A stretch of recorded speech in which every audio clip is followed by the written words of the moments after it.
Hello and welcome to your daily dose of Satoshi's news. Today's date is Tuesday, the 22nd of October 2024, the year of 1 million transactions per second and more. Experience the best of both worlds today at betbitcoinsv.com, the best casino and sports betting on chain. Have a little flutter in private using the original protocol and genuine Bitcoin. Right, let's see what we've got in store for us today. A few posts to go through, had some cracking ones yesterday. I'm going to call them the champagne post threads, I think.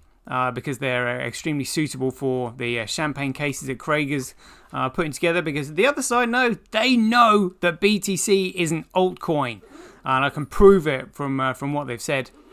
We've also got some more threads here from Craig, which we're just going to have a look through. Craig's absolutely on fire at the moment. Then we've got some articles here by BSV Blockchain that look really interesting. A little bit 365 days of Bitcoin history, and that'll be the end of the show. Right, let's get into it. Satoshi, like a cowboy in the West, riding on the blockchain that they call the very best. 1 million strong, them transactions flying free. Just wait for the terror node, you'll surely see. Alrighty, here we go. Right then. So just interesting points here by the BRICS nations saying Russian President Putin and a United Arab Emirates President Mohammed bin Zayed Al Nahyan have begun talks in Moscow ahead of BRICS summit. Will the UAE officially ditch the US dollar for oil trade? Spicy stuff. Craig has also said here, spoofed email. This is actually quite interesting. He said, spoofed emails like the one shown here are a common tactic used in cybercrime to deceive and manipulate individuals. The message I received today falsely claims to be from an authoritative figure or well-known individual, often leveraging emotional or legal threats to elicit a response. In this case, the email sender is impersonating Satoshi Nakamoto, attempting to undermine the receipts, my credibility through accusations, threats, and references to alleged legal actions. These emails typically include personal attacks and dubious claims, such as holding the private keys to the Genesis block or owning Bitcoin.org, while also making exaggerated legal threats. Such emails often carry forged signatures or attachments, like the PGP signature seen here, designed to convince the recipient of their authenticity, as if they're going to get that past Craig. That's hilarious. However, these attempts are often identifiable through inconsistencies in tone, language, or facts. Spoofing incidents like this are not uncommon and should be approached with caution. They may indicate attempts to provoke a reaction or manipulate the target into taking action, potentially leading to compromised security or legal traps. The best response is said to be to ignore it and report such emails, verifying any serious claims through official verbal channels. I have already a different approach now. And here we go. So this is what they've said. This sounds hilarious. Look, so they've got it from Satoshi and Nakamoto.vg. He said, and it's broken English. It's hilarious. Hello, Craig. I did follow your several court cases. You keep going on with new ones. I never gave you the authority or any rights to impersonate me. You did swear in front of court and in name of God, you was me, Satoshi Nakamoto. Well, whatever people say, you and I know you are not me. You don't have the private key of the Genesis block. I have neither. You have my PGP key. I have. My paper Bitcoin PDF is in deposit before publication in 2008 in several registered entities. Surprise. Yes, enclosed envelope are a notary office in case of a lawsuit. It can be made open in court. You did not create the Genesis block. I did. In fact, I encoded my real name of birth inside. Surprise. You did not buy Bitcoin.org. I did. You did not even have access to the repo of Bitcoin at SourceForge. Seen it had also keys, and I revoke the you at the time. So he would awake from the dream chat. If you think I make jokes, I don't. You did talk about Australia to me. Your issues, the Nobel Prize, and I did not want, and the fact I did not want to stay anonymous. At that time, you had a lot of mood swings, and we did talk about philosophers. I said, read Freud. I never allowed you to impersonate me and harm others with your conversations.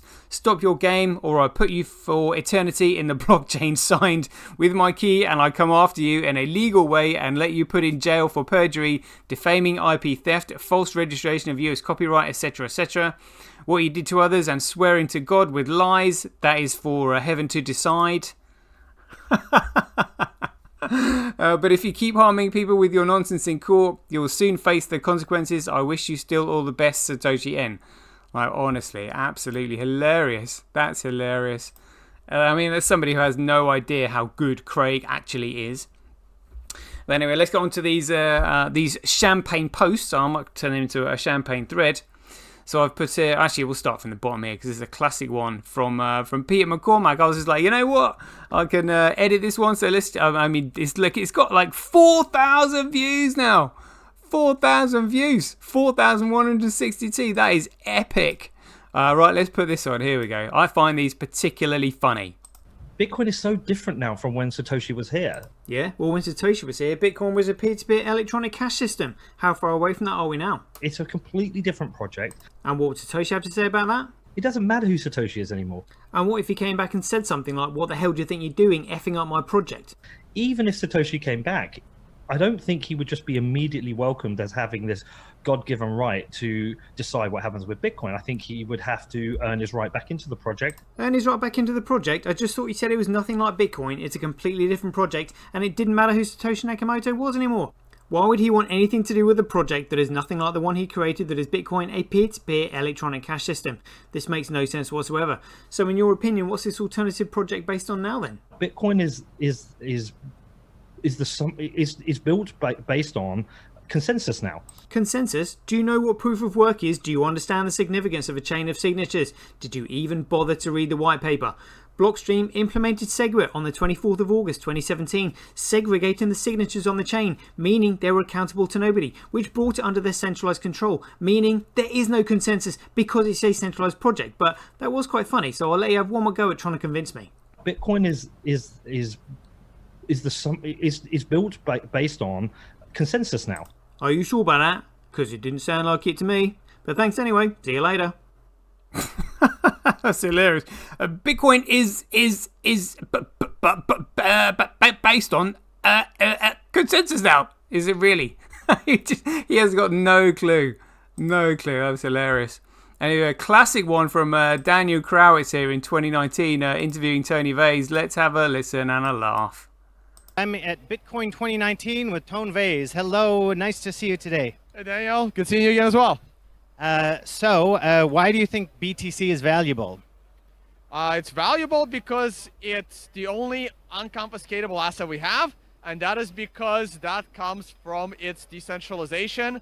I think Bitcoin is the only valuable crypto asset we have because of the nature of how it started in its first few years. And when you say Bitcoin, you mean BTC, right? Absolutely. But are you aware that in 2017, they changed the rules so that BTC no longer follows the Bitcoin white paper? That is not true at all. The white paper says that there needs to be a chain of signatures. Sure. Okay, so that's not what we have anymore. That's how SegWit changed that. Okay, but it's still Bitcoin. I'm at Bitcoin 2019. That's absolutely hilarious. You can see that Daniel was almost like just struck twice there. He was just like, the paper says there needs to be a chain of signatures. And he's like, sure. It's like, there isn't one anymore. And then he said, and then he's just like, well, SegWit changed that. And he's just like, and he didn't even deny it. Tony Vase didn't even deny it. It was just like, okay, but it's still Bitcoin. Honestly, absolutely hilarious. And here we have this. This is an absolute classic one. Absolute classic.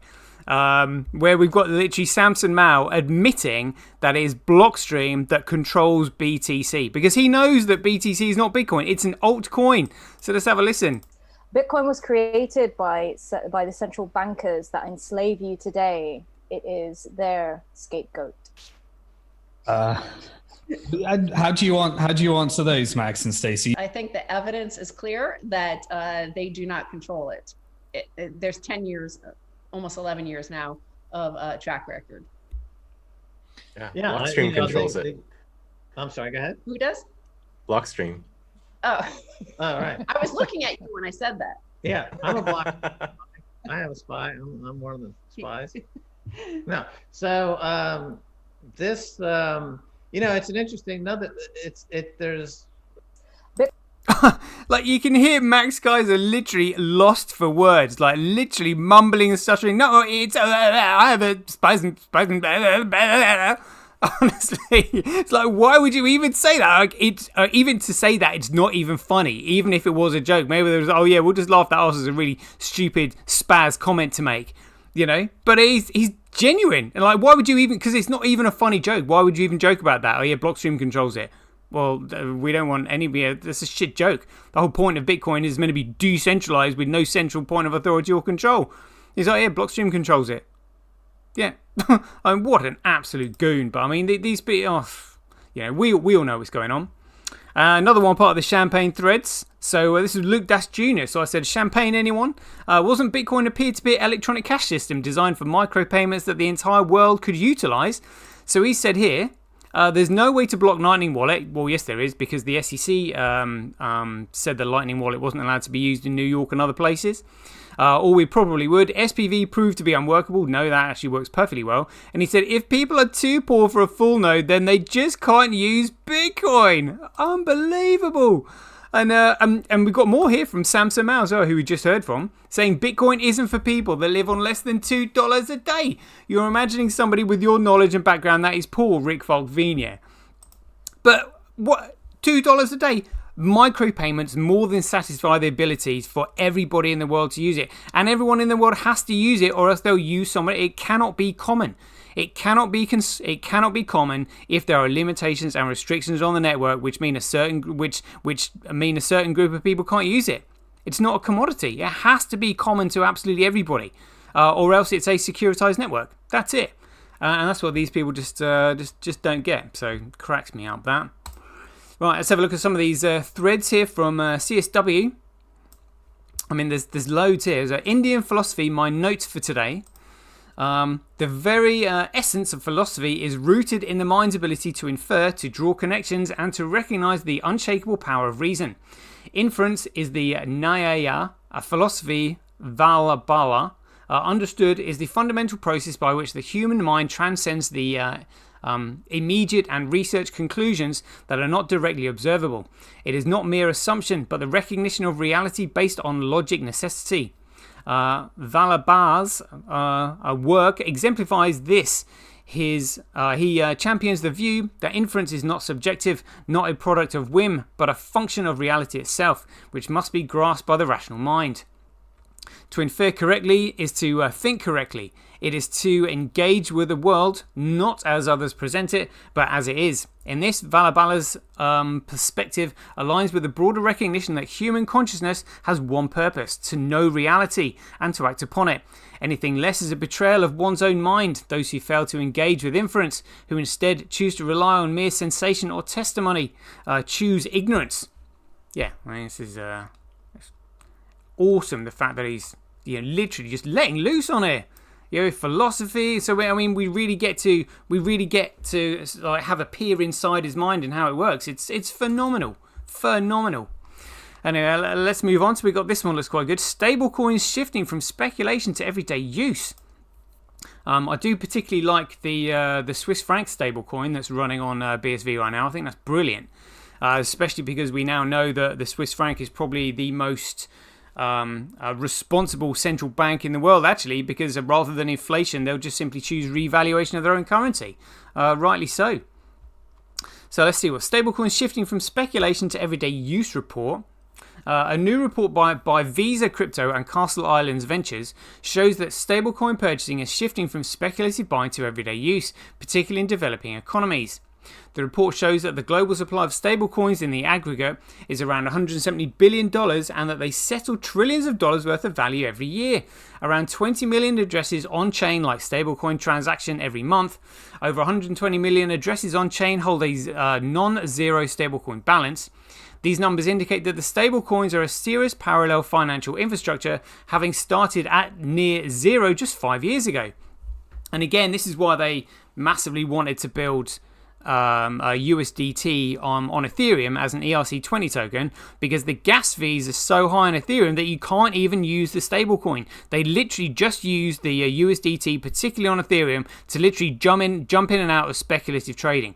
That's it, because they can't actually send it anywhere. and that's why they wanted it. That's why they want it mostly built on Ethereum, or these centrally controlled networks like Tron and Stellar and XRP and all that crap. But that's interesting that people are actually trying to find ways to use it. But the research space around stablecoins has thus far failed to answer the question of whether usage is limited to crypto use case or has begun to spill over into the ordinary financial lives of users, the group said. The study reveals that stablecoin usage is steadily increasing, as seen in the rise of monthly active addresses, total supply, and transaction value.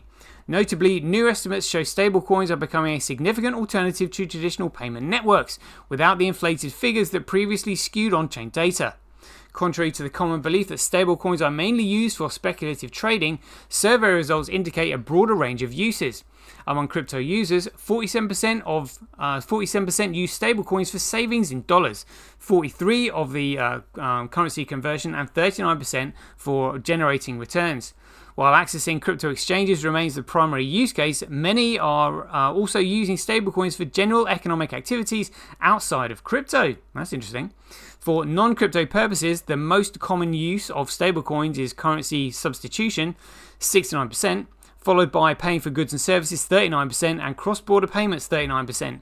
It's clear that the surveyed countries' stablecoins have developed from trading tools into widely used digital dollar alternatives.